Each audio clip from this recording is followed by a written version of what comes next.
La démonstration que nous venons de faire ici, elle est très claire. Même un élève en fait du collège peut lire ça et comprendre, tellement que les choses sont très claires. La violation de la Constitution, elle est flagrante. Si la Cour suprême doit dire la vérité, et c'est son rôle, elle va invalider le processus électoral en cours et donc en répondant favorablement à notre demande, en commençant par l'annulation du décret présidentiel fixant la date de cette élection parce que tout est basé sur un code électoral anticonstitutionnel, sur une loi illégale. Nous n'allons pas nous associer à la violation de la Constitution. Ça, c'est très clair. Et puis, je vais vous signaler que ce n'est pas un cas isolé. Hein. Vous voyez, la fois dernière aussi, il y a un magistrat qui a parlé.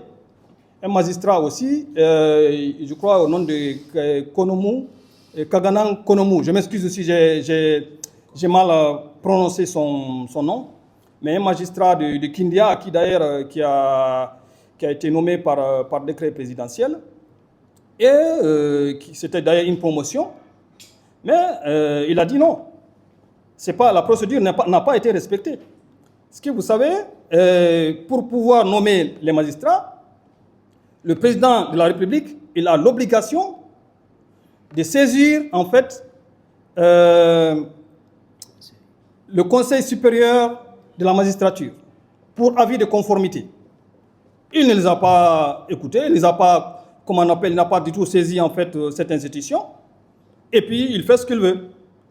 Cela ne marchera plus dans ce pays. Donc nous encourageons des actes comme ça.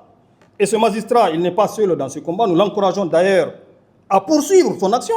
Il souhaite porter le sujet au niveau, faire un recours au niveau de la Cour suprême, qu'il le fasse. Nous le soutenons et nous devons tous le soutenir. Il est debout pour la vérité. Et d'ailleurs, il y a un Conseil supérieur de la magistrature qui existe. Il y a une association de magistrats. L'association des magistrats, pour l'instant, miettes, on ne les a pas entendus. Il faut qu'on arrête ces choses comme ça dans ce pays-là. Nous n'allons pas changer ce pays par des choses comme ça.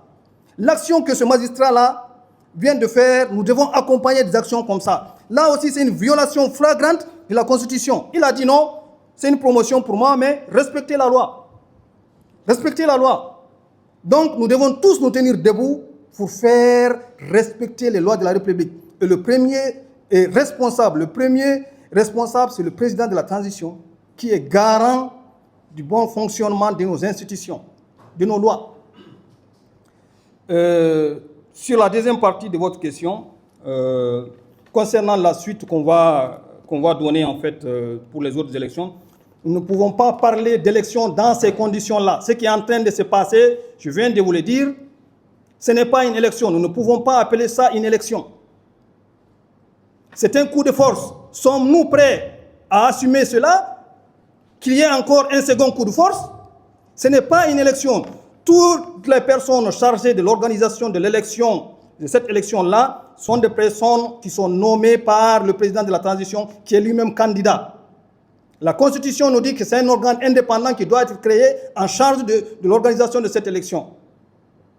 Donc, exigeons la création de cet organe, comme cela le prévoit la Constitution.